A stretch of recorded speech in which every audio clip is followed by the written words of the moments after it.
describe him to me.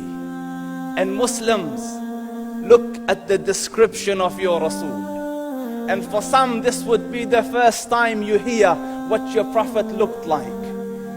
I saw a man of striking appearance.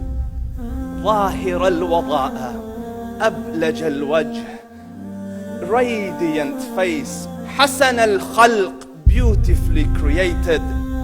لم تعبه الثجلة, his belly wasn't protruding. ولم تزر به السعلة, nor was his head disproportionate and small. وسيم قسيم, proportionate and delicate, finely made, a specimen of a creation. في عينيه دعج, in his eyes there was a contrast. The dark was immensely dark, the white was excessively white. وفي أشفاره وطف, and his eyelashes were long.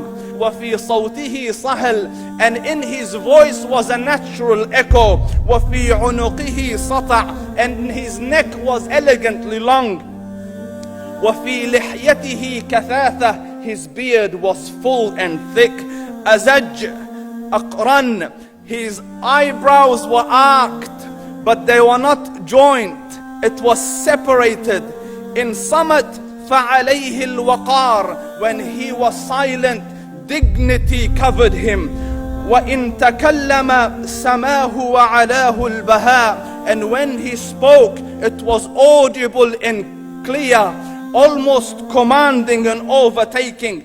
أجمل الناس وأبهاهم من بعيد, from afar the most striking and outstanding in appearance. وأحسنهم وأجملهم من قريب, and when he came near, the best of them and the most handsome of them in closeness.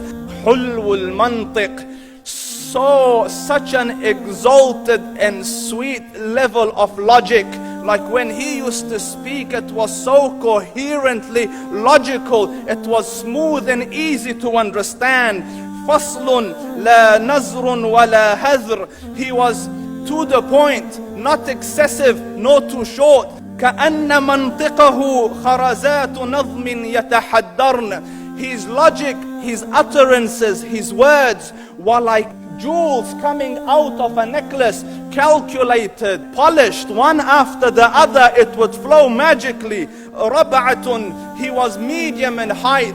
Your eye didn't have to strain to look up at him, nor was it tedious to look down at him. He was a comfortable sight to look at. له رفقاء يحفون به, he had friends, the people that were with him, they were working around him to try to serve and protect him.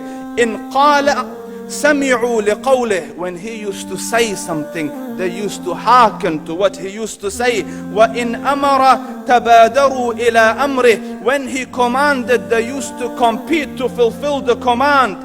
This is Muhammad Rasulullah. This is Muhammad Rasulullah. Anas ibn Malik says, he says, I came out one night, it was the full moon night.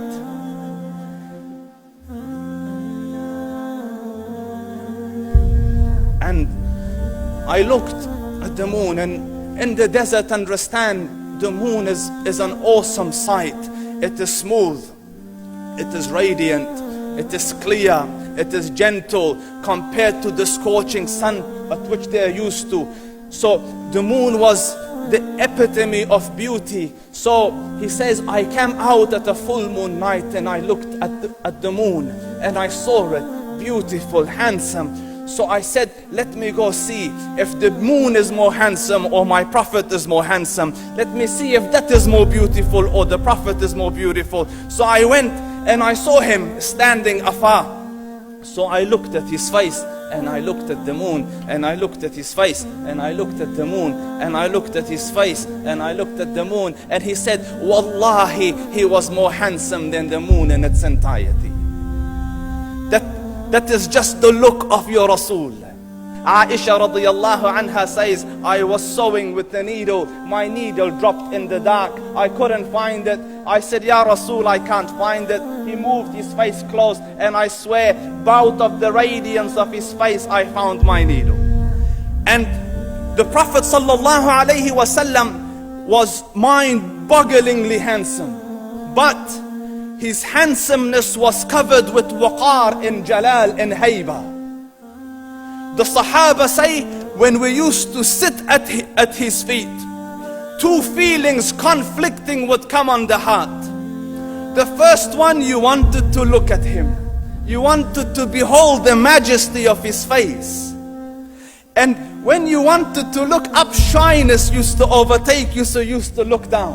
Amr ibn al-As says, I sat with him many times, but if you ask me to describe his face, I can't describe it.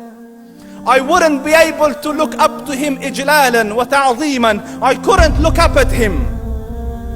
And that is why he didn't have the problems that Yusuf alayhi salam had. Because it was difficult to penetrate the awe and the splendor of the Rasul.